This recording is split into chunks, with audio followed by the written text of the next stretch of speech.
આમાં તમે પૂજા કરતા હો ને, જ્યારે ભગવાનની પૂજા કરતા હો તો પૂજા કરતી વખતે તમને સમયનું ભાન ન રહે. હવે એમ કે બા ચા થઈ ગઈ છે તોય ધ્યાન ન રહે, ઊભું થવાની ઈચ્છા ન થાય, સમયની ખબર ન પડે, ત્યારે સમજો કે તમને ભક્તિની ભૂખ લાગી છે. એટલું યાદ રાખજો. એક વાત કહું, જ્યારે જ્યારે તમને ભગવાનની ભક્તિ કરવાની ઈચ્છા થાય ને ત્યારે તમને નીંદર આવશે. નીંદર શું કામ આવશે ખબર છે? રાવણના પુત્ર મેઘનાથનું અવસાન થયું. હવે એની પત્ની ભગવાન રામની પાસે આવીને કહે છે, ભગવાન, હા હું એકલી પડી ગઈ, મને કોઈ જીવવા માટે જગ્યા આપો, સ્થાન આપો. ભગવાન રામ કે બોલ તારે ક્યાં રહેવું છે, તું કે ત્યાં તને સ્થાન આપો. અને પછી એનું નામ નિંદ્રા દેવી. તો એને શું કીધું ખબર છે? મને સ્થાન આપવું હોય ને તો તમે હું કહું નહીં આપો. ક્યાં? કે જ્યાં કથા હાલતી હોય ને અને શ્રોતા સાંભળતા હોય ને ત્યાં મને સ્થાન આપો. એટલે ત્યાં હું જઈને બેસી જાઉં. એટલે જેને નિંદર આવે ને સમજી જાઉં કે નિંદ્રા દેવી કથામાં પધાર્યા છે. એટલું યાદ રાખજો. હા, અહીંયા આવશે, બિલેશ્વરમાં આવશે.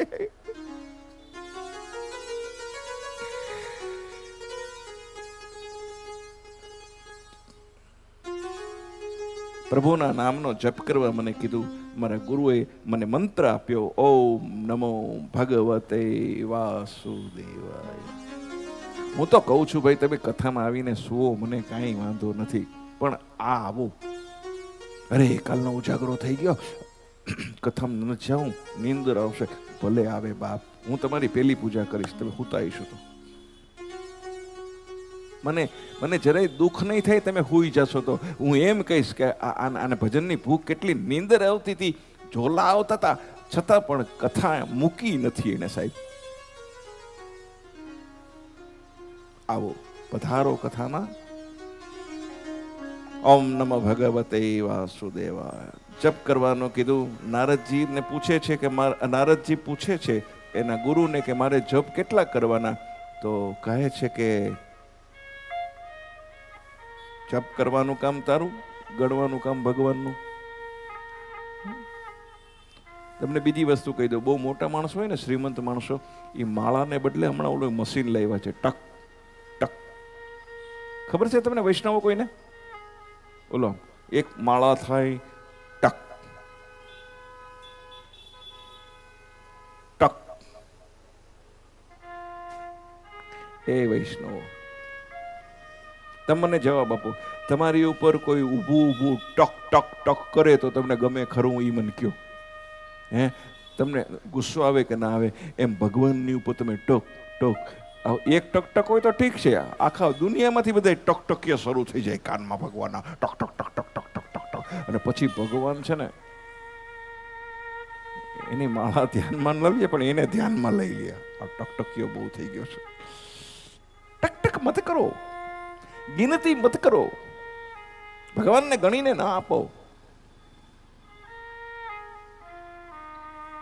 એક ગામમાં ભરવાડની સ્ત્રી દૂધ વેચવા જાય. એક વાણિયા શેઠની દુકાને દૂધ આપે. અને એ ગામમાંથી નીકળે ને તો ગામના પાદરમાં એક આશ્રમ અને ત્યાં એક સંત બિરાજમાન, અને બાપજીને પ્રવંદન કરતી જાય. રોજ જાય અને રોજ પેલી દૂધ વેચીને આવે ને એટલે પેલા બાપુ પૂછે સંત મહાત્મા, આજ કિતના મિલા? એ आज 5 रुपया मिला.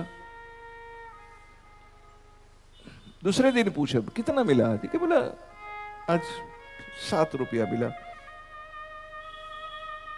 फिर एक दिन बापू ने पूछा आज कितना मिला? कि बापू आज 6 रुपया मिला. एक दिन महात्मा ने पूछा कितना मिला? तो भरवाड़नी स्त्री हूँ कीधुं खबर है? कि बापू खबर नहीं हो आज केटला मिला. अरे बोले रोज खबर है ने, आज तने खबर नहीं केटला मिला? कि बापू बात एवी हती ने मैं दूध वेच्યું, હું તો અભણ, એ મને જે આપે ને લઈ લઉં, પછી ગણું જોઈ લઉં. હવે ઈ મને રૂપિયા વેપારી હાથમાં આપે, હજી આ મુઠ્ઠી વાળી હતી. જો બહુ સરસ વાત છે હો. મુઠ્ઠી વાળી હતી, મુઠ્ઠી વાળી ત્યાં મારો વર આવ્યો, મારો ધણી. એને કીધું લાવ મને રૂપિયાની જરૂર છે, એટલે આમને મુઠ્ઠી એના હાથમાં આપી દીધી. ઓલા સંત કે તે ગયણા નહીં. અને ભરવાડની સ્ત્રી અભણ એમ કહેતી હતી કે ધણીને કઈ ગણી ગણીને થોડું અપાય, એ મારો ધણી છે, એને ગણીને ન અપાય. ત્યારે ઓલા સાધુના હાથમાંથી બેરખો હતો ને, એ પડી ગયો કે હું ભગવાનને ગણી ગણીને ભગવાનનો જાપ કરું છું, ભગવાનને ગણી ગણીને ન અપાય, ભગવાનને તો અગણિત આપવું જોઈએ. સાહેબ તમે તો માળા લઈને બે જા, આજે 2 માળા કરી, આજે 8 માળા કરી, આજે 10 માળા કરી, ઘણા કે આજ તો 20 માળા કરી નાખી. નાખવાનું નથી, રાખવાનું છે. નારદજી પીપળાના વૃક્ષ નીચે ધ્યાન ધરે, પ્રભુ પરોક્ષ ઝાંખી થઈ ભગવાનની. ભગવાન એને પરોક્ષ ઝાંખી કરાવી. નારદ, હજી તને પ્રત્યક્ષ મળવા માટે તારે એક જન્મ લેવો પડશે. નારદજીએ દેહનો ત્યાગ કર્યો છે, પછી બ્રાહ્મણને ઘરે જન્મ લીધો છે. બ્રાહ્મણને જન્મ લીધો ત્યારે એનું નામ નારદ રાખવામાં આવ્યું છે. હાથમાં વીણા દેવામાં આવી છે. નારાયણ નારાયણ નારાયણ કરી છે. દેવોના પ્રિય બન્યા છે. નારદજીમાંથી દેવર્ષિ નારદ બન્યા છે. ભગવાનથી વિખૂટા પડેલા એમના ભક્તોને ભગવાનની સાથે મિલાવે છે. નારદજી વેદવ્યાસજીને કહે છે કે આપે જ્ઞાન પ્રધાન કથા ઘણી કરી, હવે પ્રેમ પ્રધાન કથા કહો, જેથી સર્વના હૃદયમાં કૃષ્ણ પ્રત્યે પ્રેમ પ્રગટે. વ્યાસજીએ 4 શ્લોક છે એનો વિસ્તાર કરી 18,000 શ્લોક બનાવ્યા છે, અને જેને આંબો કહેવામાં આવે છે. આંબો અખંડ ભુવનમાંથી ઉતરો. મને લાગે છે તમને થોડાને આવડવું તો જોઈ છે. આવો એ 18,000 શ્લોકનો આંબો આપણે સંભળાવવા જઈ રહ્યા છીએ.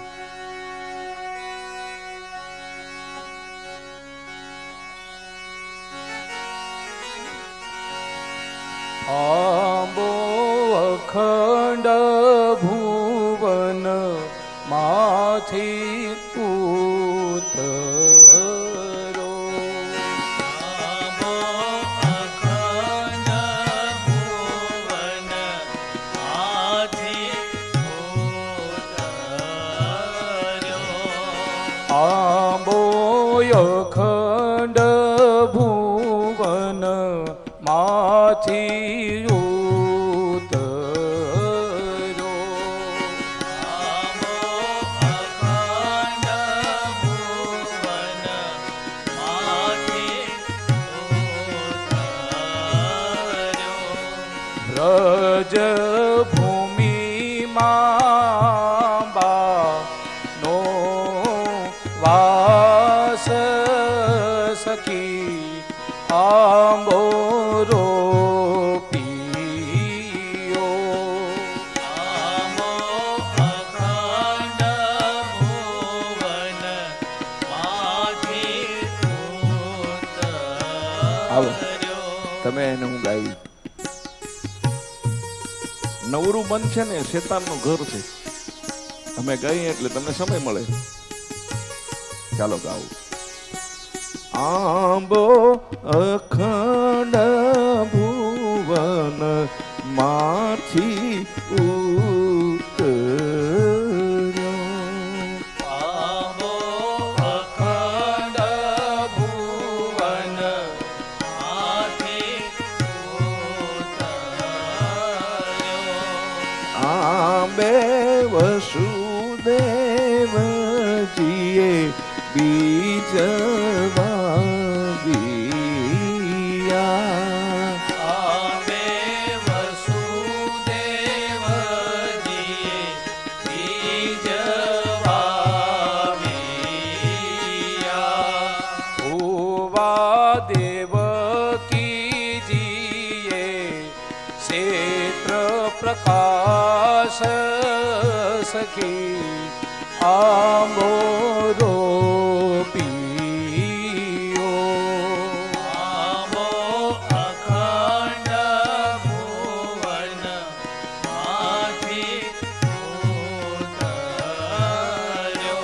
એ આંબે જસોદાજીએ જળ સિંચ્યા. આંબે જશોદાજીએ જળ સિંચ્યા. એ નંદ ગોપયાંબા ના રખવાળ સખી આંબો રોપિયો. આંબો અખંડ ભુવન માંથી ઉતર્યો. આંબો અખંડ ભુવનમાંથી ઉતર્યો. 7 દિવસમાં કૃષ્ણ પદ મળ્યું. જય શ્રી પુરુષોત્તમ અભિરામ. 7 દિવસમાં શ્રી કૃષ્ણ પદ મળ્યો. 7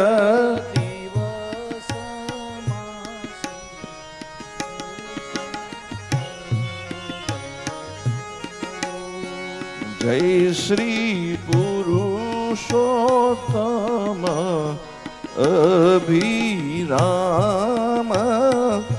સખી રે આંબો રોપિયો. આંબો અખંડ ભુવન માંથી આવો વિડીયો આ બાજુ રાખો. કાલે જ ફોન આવ્યો છે.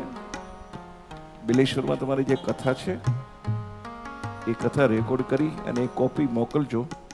સ્વર્ગમાંથી બ્રહ્માજીએ અને વિષ્ણુજીએ ફોન કરીને કીધું છે. એટલે કોણ કોણ ગાય છે ને કોણ કોણ નથી ગાતું એના પુણ્ય ખાતામાં કેટલું જમા કરવું અને કોનામાં ન કરવું અને કોણ વાતું કરતી હતી ગોપી એ કૃષ્ણે મને કીધું છે. ખાસ મોકલજો. કઈ ગોપી વાતો કરતી હતી એને ક્લોઝ કરજો. 7 દિવસમાં શ્રી કૃષ્ણ પદ મળ્યો.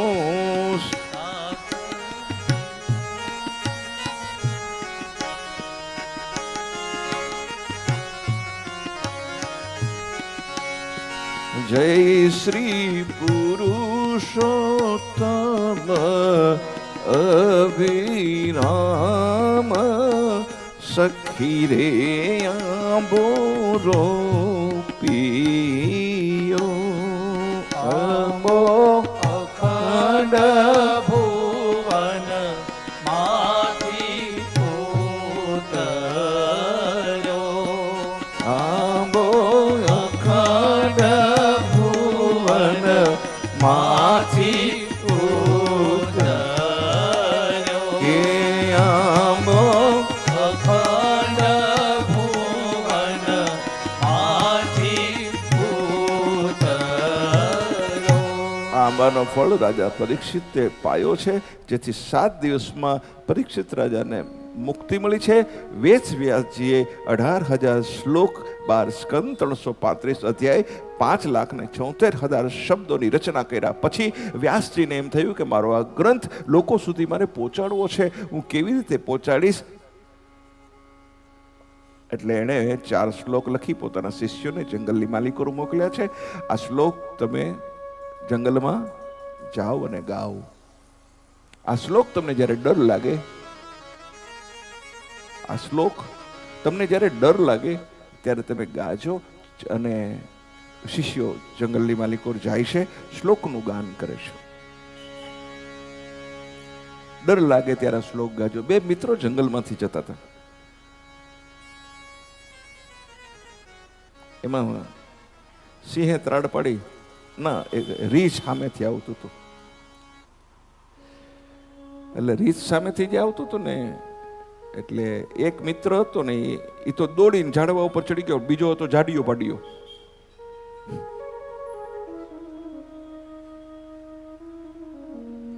હવે જાડીયો પાડીયો દોડી શકે નહીં, એટલે એને કોકે કીધેલું કે રીંછ આવે ને તો આપણે આમ સૂઈ જવાનું, શ્વાસ રોકી દેવાનો, એટલે મરેલાને છે ને રીંછ મારે નહીં. પ્રાણીઓ સમજે છે મરેલાને ન મરાય, આપણે માણસો જ નથી સમજતા, મરેલાને તો 2 પાટા વધારે મારીએ છીએ, એટલું યાદ રાખજો સાહેબ. મરેલાને એટલે એકદમ જે મરેલો એટલે કોઈ ગરીબ, કોઈ લાચાર માણસ હોય, કોઈની પરિસ્થિતિ ખરાબ હોય, એવાને તો 2 પાટા આપણે વધારે માર્યા છે સાહેબ. એને ઊભો નથી કર્યો આપણે, એટલું યાદ રાખજો. એમ આ માણસને ખબર કે રીંછ આવે તો સૂઈ જવું, શ્વાસ બંધ કરવો, રીંછ વયું જાય. અને બહેનું એવું, પેલો સૂઈ ગયો, શ્વાસ બંધ કર્યો, રીંછ આવ્યું, આટા માર્યા 2-3, સૂંઘું, કાન પાસે સૂંઘું, કાન ઓલાને મોઢા સુધી લેવો. રીંછે પોતાનું મોઢું ઓલાના કાન સુધી રાખ્યું અને વયું ગયું. એટલે રીંછ વયો ગયો, ઓલો ઊભો થયો, ઓલો ઝાડ ઉપરથી ઉતરી અને એનો મિત્રએ પૂછ્યું, ઓલો રીંછ તને શું કહેતો હતો? ને ઓલાએ કીધું કે રીંછે મને કાનમાં એટલું કીધું કે આવો હલકટ મિત્ર રાખ્યો છે, અંત સમયે તને છોડીને વયો જાય, આવા હલકટની કોઈ દી મિત્રતા ન કરતો. ઈ કહીને ગયો આ રીંછ.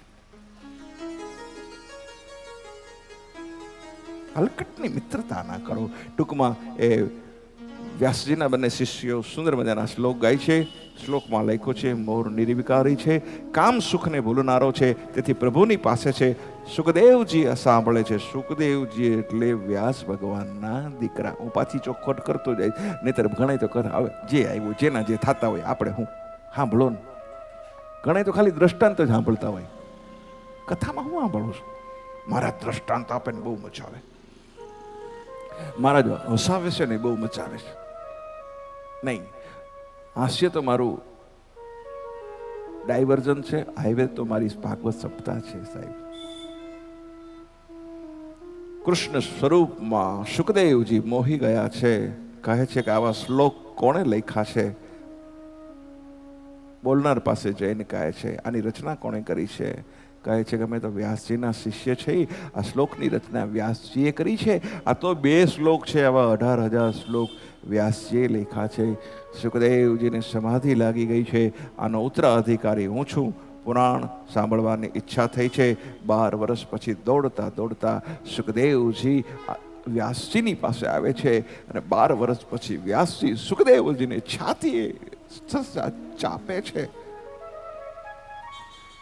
અહીંયા પુરુષો તો બહુ ઓછા છે, જેટલા છે એટલાને કહું છું. દીકરાને મહિનામાં નહીં, અઠવાડિયામાં 1 વાર છાતી સરસો ચાપજો, છાતી વળગાડજો. હક કે ને કરજો છોકરાને. અત્યારના છોકરા બગડ્યા નથી, પણ પ્રેમ વિહોણા છે. મા બાપ કમાવા નીકળી ગયા છે, છોકરા પાસે બેસવાનો મા બાપને સમય નથી હોતો, એટલે છોકરાઓ દૂર ભાગ્યા છે મા બાપથી. સાહેબ, 1 વાર દિવસમાં, 1 વાર અઠવાડિયામાં દીકરાને છાતી સરસો ચાપજો, દીકરાની પાસે બેસજો. ભલે તમારા રૂમમાં ના આવે તો તમે એના રૂમમાં જાજો, એના રૂમમાં જઈને એની પાસે બેસીને એના માથા ઉપર હાથ ફેરવજો. બેટા, કઈ તકલીફ તો નથી ને? હે બેટા, કેજો બેટા હજી તારો બાપ બેઠો છે, ચિંતા ન કરતો બેટા, હું બેઠો છું. ઘણી વાતો એવી હોય છે છોકરાઓ પણ પોતાના બાપને કરી શકતા નથી. એના માથા પર હાથ ફેરવવાથી એ દીકરો બાપના પાસે હૈયું ખાલી કરશે, એટલું યાદ રાખજો.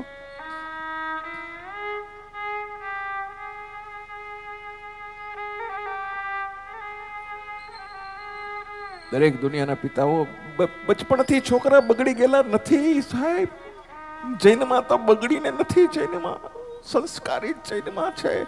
ક્યાંક આપણી પરવરિશ માં કઈક ખામી છે. પ્રેમ કરજો છોકરાને. લગ્ન થઈ જાય પછી તો છોકરાને ખાસ સમજવાનો પ્રયત્ન કરો, કારણ કે 2 વ્યક્તિની વચ્ચે પીડાતો હોય, એક પત્નીની વચ્ચે પીડાતો હોય અને એક એની માની વચ્ચે, બેયની ઘંટીના પડની વચ્ચે પીડાતો પુરુષ છે આ દુનિયાનો. નથી માને કહી શકતો કે નથી પોતાની પત્નીને કહી શકતો, અને પરિણામે એને હાર્ટ એટેક આવે છે અને પછી 2 જણીઓ રોવે છે, પણ મુવા પછીનું ડાપણ છે. એટલું યાદ રાખો બાપ, પેલા હમચી જાઓ તો ઓલો લાંબુ જીવશે તમારો દીકરો, એટલું યાદ રાખો. થાક્યો પાક્યો બહારથી આવે તો ફરિયાદ ને બળતરા ન કરો, એને બેહવા દ્યો, એને પાણી પાઓ, એને પૂછો. તમે ઘરમાં થાકો છો ને એમ પુરુષ બહાર થાકે છે, એટલું યાદ રાખજો. તમે ગરમ ગરમ ખાવ છો, ઘરની માલિકો ખાવ છો ને? હે, ક્યારે ખાવ છો? તમારો પતિ 25 વર્ષ બહાર ટાઢું ટિફિન ખાય છે ને, ત્યારે તમે ઘરની માલિકો ગરમ જમી શકો છો, એટલું યાદ રાખજો. એનો ત્યાગ અને ભોગ ધ્યાનમાં લેજો કે બરોબર 25 વર્ષથી બહાર ટિફિન લઈને જાય છે, ઠંડુ ખાય છે, એ ઠંડુ ખાય છે એટલે ઘરની માલિકો અમે ગરમ ખાઈ શકીએ છીએ. કહેવાનો અર્થ, બાપ અને દીકરાનું મિલન થયું છે. વ્યાસજીએ ગળે લગાડ્યા, પિતાજી મને આ શ્લોક શીખવાડો. આવો પરીક્ષિત રાજાના જન્મ મોક્ષને જાણવા માટે મહાભારતની કથાની માલિકો આપણે પ્રવેશ કરીએ છીએ. મહાભારત.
महाभारत कथा, महाभारत कथा, महाभारत कथा, अर्थ श्री महाभारत कथा, अर्थ श्री महाभारत कथा।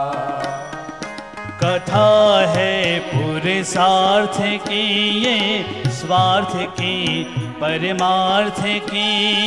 कथा है पुरुषार्थ की, ये सार्थ की परमार्थ की। सारथी जिसके भय श्री कृष्ण भारत पार्थ की। सारथी जिसके भय श्री कृष्ण भारत पार्थ की। शब्द घोषित हुआ जब, शब्द सार्थक सर्वदा। शब्द घोषित हुआ जब, शब्द सार्थक सर्वदा। शब्द घोषित हुआ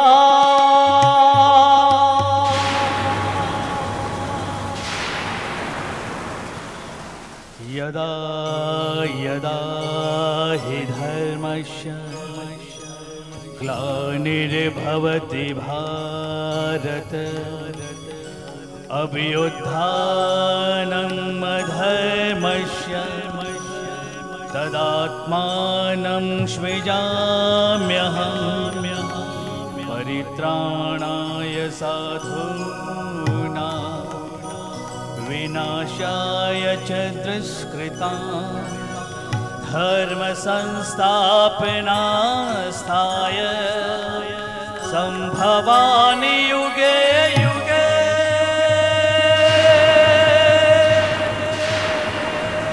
भारत की है कहानी सदियों से भी पुरानी, है ज्ञान की ये गंगा, ऋषियों की अमर बानी। ये विश्व भारती है, वीरों की आरती है, ये नित नई पुरानी भारत की ये कहानी महाभारत महाभारत ओ महाभारत। वचन दिया सोचा नहीं होगा क्या परिणाम, सोच समझ कर कीजिए जीवन में हर काम। आस कहे है श्वास से धीरज धरना सी, मांगे बिना मोती मिले मांगे मिले ना भी।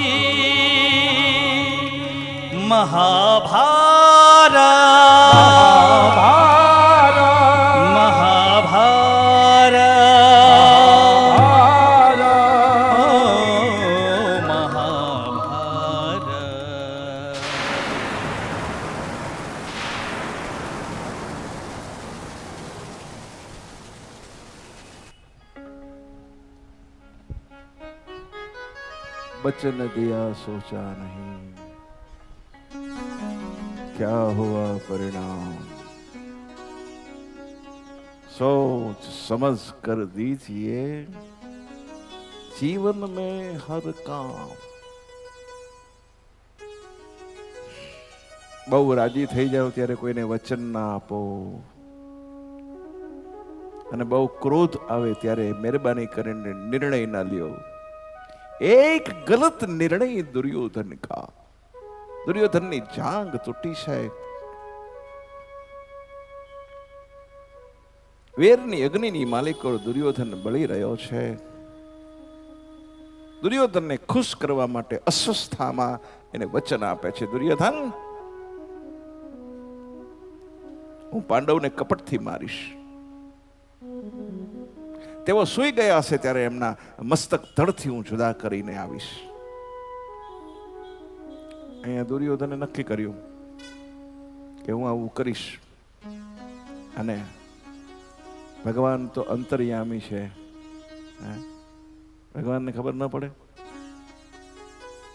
તું અંતર્यामी सबकी पीड़ा पहचाने रे, घट घट में बैठा घट घट के जाने रे, तू सबके हृदय में बैठा घट घट के जाने रे, तू अंतर्यामी।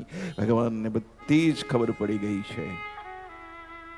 પાંડવે અરે ભગવાને પાંડવને જગાડ્યા અડધી રાતે, ચલો ગંગા કિનારે જવું છે। ભગવાન જગાડે તો રાહ જોવા જાતા નહીં, નીકળી જાજો। લક્ષ્મી ચાંદલો કરવા આવે, જોરથી બોલજો અડધું, લક્ષ્મી ચાંદલો કરવા આવે ત્યારે મોઢું ધોવા। વાહ વાહ વાહ, બહુ સરસ। પાંડવોએ પૂછ્યું નહીં ભગવાનને કે અત્યારે અડધી રાતે ગંગા જવું કિનારે જવું છે, અને એવું નથી, પાંડવ પુત્રોને પણ ભગવાને કીધું, પણ પાંડવ પુત્ર ન માન્યા। પરિણામે 5 પુત્રોનો વધ થયો છે। એના રક્ત નીતરતા માતા લઈ અને અસ્વસ્થામાં દુર્યોધનની પાસે આવે છે। દુર્યોધનને કહે છે વચન દિયા, મેને વચન આપ્યું છે અને વચન મેં પૂરું કર્યું છે, એમ કરી અને એ 5 પુત્રોના મસ્તક બતાવે છે। દુર્યોધનને ખબર છે કે પાંડવો એટલા શક્તિશાળી છે, એમ એમ એમ મરે નહીં પાંડવો। પ્રમાણ માટે એ મસ્તક દેખાડે છે, અને દુર્યોધન મસ્તક જોઈએ ને તડ તડ તડ તડ તડ આંસુ એ રડે છે। અસ્વસ્થામાં આ પાંડવો નથી, આ પાંડવોના પુત્રો છે। અસ્વસ્થામાં આ મારા ભત્રીજા છે, અસ્વસ્થામાં મારું ખૂન છે। તે બહુ ગલત કર્યું છે, મારે એના પુત્રોની સાથે કોઈ વેર નથી। ખૂબ જ પસ્તાઈશ, ખૂબ જ પસ્તાવો થયો છે દુર્યોધનને સાહેબ। તે પાંડવ પુત્રોને માર્યા,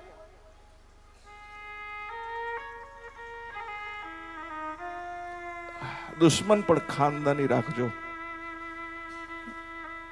દુશ્મન હોય પણ ખાનદાન હોવો જોઈએ. બે સિંહ જંગલની માલિકો બહુ મિત્ર, પરમ મિત્ર, અને બે સિંહોને અંદરો અંદર દુશ્મની થઈ ગઈ. એકબીજાને બોલાવે નહીં એટલી બધી દુશ્મની થઈ ગઈ. બહુ ભાવ સે સુનિએ. એમાં એક સિંહનો પરિવાર ફરવા નીકળ્યો છે અને એ સિંહના પરિવારમાં નાના નાના બે બચ્ચા છે અને સિંહણ છે અને જંગલના 15-20 શ્વાન કૂતરાઓ એને ઘેરી લીધા છે. इधर देखिए, भाव से सुनिए. बोलिए राधे राधे. और जोर से बोलिए राधे राधे. और जोर से बोलिए राधे राधे. કાલે એ પડદા નખાવી દે આમથી આમ.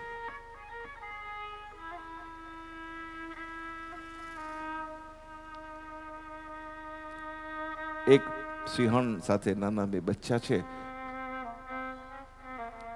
10 થી 15 કૂતરાઓ એને ઘેરી લીધા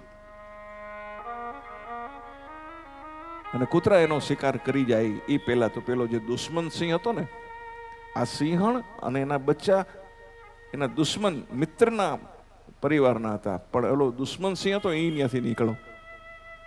ઓહો, એને જોયું કે આ તો મારા દુશ્મન સિંહની પત્ની અને એના બાળકો છે, એટલે તરત એને તરાપ મારી અને 20 શ્વાનને ભગાડી મૂક્યા.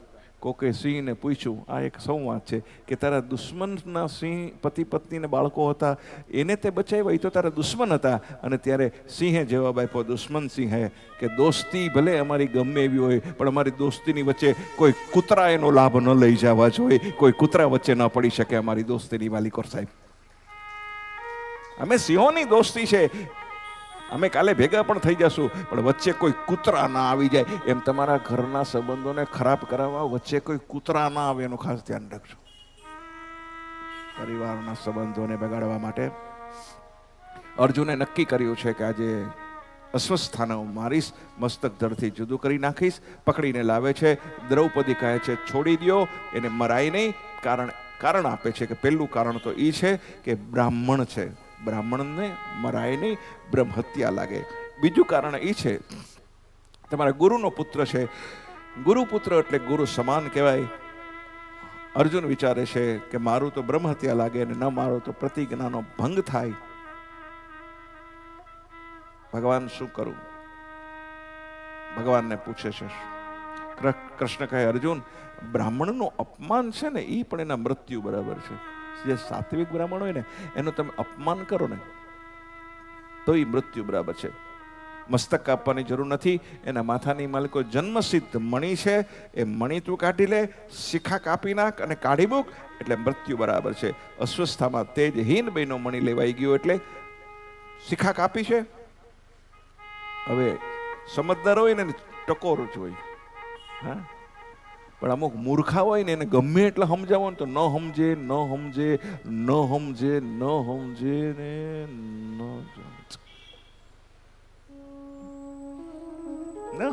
તમે ગમે એટલું સમજાવો. અસ્વસ્થામાં એ તો નક્કી કર્યું કે આનો તો હું બદલો લઈશ, નહીતર સમજવાની જરૂર હતી, પાછું વળવાની જરૂર હતી. આનો બદલો લઈશ. અભિમાન્યુની પત્ની ઓત્રના પેટની માલિકો ગર્ભ છે એનો હું નાશ કરી અને પાંડવ વંશનો હું નાશ કરી નાખીશ. આ બ્રહ્માસ્ત્ર છોડ્યું છે એ ગર્ભનો નાશ કરવા માટે, અને ભગવાન કૃષ્ણએ પોતાનું સુદર્શન ચક્ર છોડી અને બ્રહ્માસ્ત્રનું નિવારણ કર્યું છે, ગર્ભને બચાવી લીધો છે. આ ઘટના ઘટી. અને દુર્યોધન ભીષ્મને કહે છે તમે પક્ષપાતી છો. દાડો ભીષ્મ કૌરવના પક્ષની માલિકો છે કે દાદા તમે પક્ષપાતી છો, કારણ તમે લડો છો મારા પક્ષમાં, એક પણ પાંડવ મરતો નથી. અને ખૂબ આ દાદા ભીષ્મને ન બોલવાના શબ્દો બોલે છે. અને ભીષ્મ કહે છે દુર્યોધન એક કામ કર, કાલે હું અર્જુનને મારી નાખીશ. સમાચાર ભગવાન કૃષ્ણ સુધી પહોંચ્યા છે. ઓ, કાલે દાડો અર્જુનને મારવાનો છે. સમાચાર આખી છાવણીની માલિકો ફેલાઈ ગયા કે કાલે અર્જુનનું મૃત્યુ નિશ્ચિત છે. દાડો અર્જુનને મારી નાખશે, દાડો અર્જુનને મારી નાખશે. ભગવાન નીકળ્યા છે. યુદ્ધની છાવણીની માલિકો પહેલા યુધિષ્ઠિરની છાવણીમાં જાય અને જોવે છે તો યુધિષ્ઠિર આખી કુટીમાં આટા મારે છે. શયન કક્ષની માલિકો કેમ દુર્યોધન, અરે યુધિષ્ઠિર શું છે, કાલે દાડો અર્જુનને મારી નાખશે. ઓહ,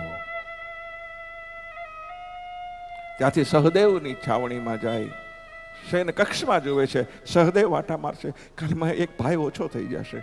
નકુલની છાવણીમાં જાય, ભીમની છાવણીમાં જાય, ભીમ કહે હું લાચાર થઈ જઈશ, કાલે અર્જુનને દાડો મારી નાખશે. અને છેલ્લે ભગવાન કૃષ્ણ અર્જુનના શયન કક્ષની અંદર જાય છે, વિચાર કરે છે કે જેનું મૃત્યુ છે એની દશા શું થતી હશે. સાંભળજો વૈષ્ણવો,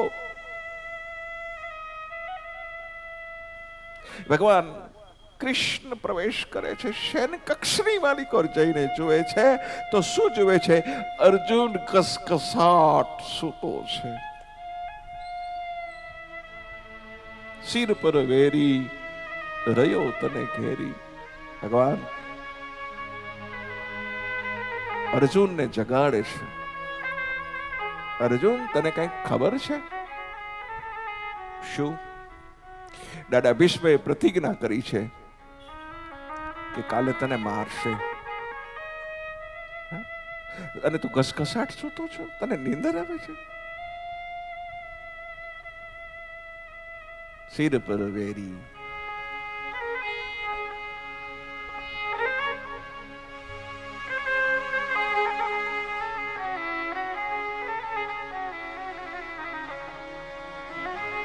સિર પર વેરી રિયો તુને ઘેરી,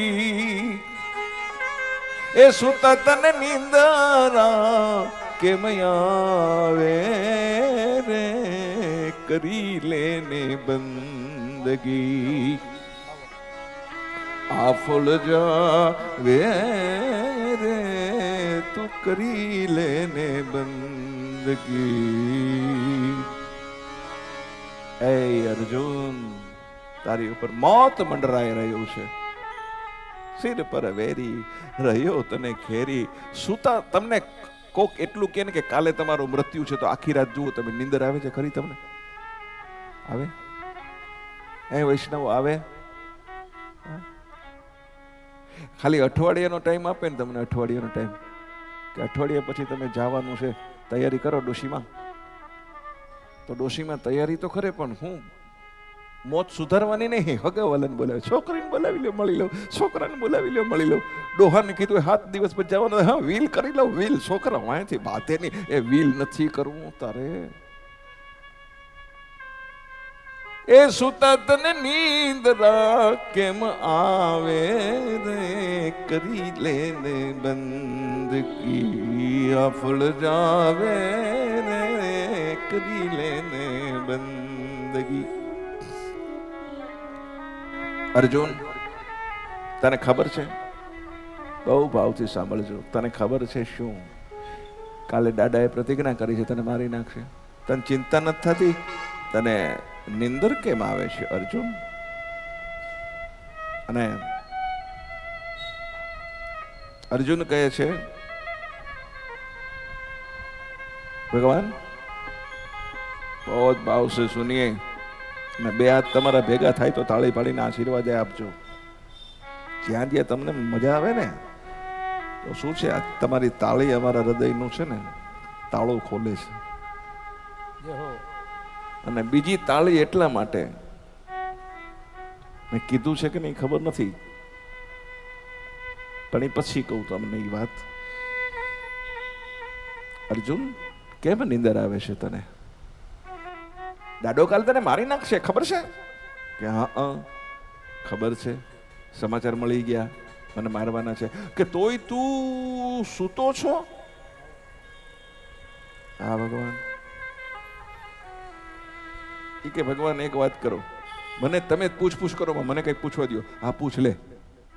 એ કે તમે અડધી રાતે આરામ કરવાના બદલે મારી છાવણીમાં શું કામ આવ્યા? અડધી રાતે તમારે આરામ કરવો જોઈએ અને એને બદલે તમે મારી છાવણીમાં શું કામ આવ્યા એ મને કહો. ભગવાન કૃષ્ણ કે મને તારી ચિંતા છે એટલે તને જોવા આવ્યો. અને ત્યારે અર્જુને કીધું કે જેની ચિંતા કરવા વાળો દ્વારકાધીશ હોય ને એને તો હુંય જવાય મારા બાપ, જગાય નહીં.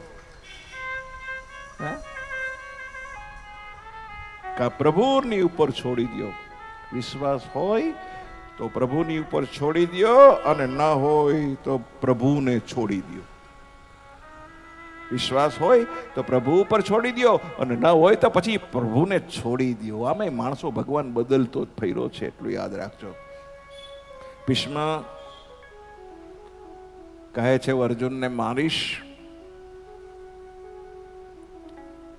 દુર્યોધન કહે કે વિશ્વાસ નથી આવતો દાદા, ખોટું બોલો છો તમે. ભીષ્મ કહે દુર્યોધન એક કામ કર, આવતીકાલે તારી પત્નીને મારી પાસે મોકલજે, હું એને અખંડ સૌભાગ્યવતીના આશીર્વાદ આપીશ. ભગવાન કૃષ્ણને ખબર પડી ગઈ, હા અર્જુન જોને અખંડ સૌભાગ્યવતીના આશીર્વાદ જો ભાનુમતીને મળી જાય તો તકલીફ ઊભી થાય. દુર્યોધન કોઈ દી મળે જ નહીં. ભગવાન અંતર્યામી છે. તું અંતર્યામી सबकी पीड़ा पहचाने रे,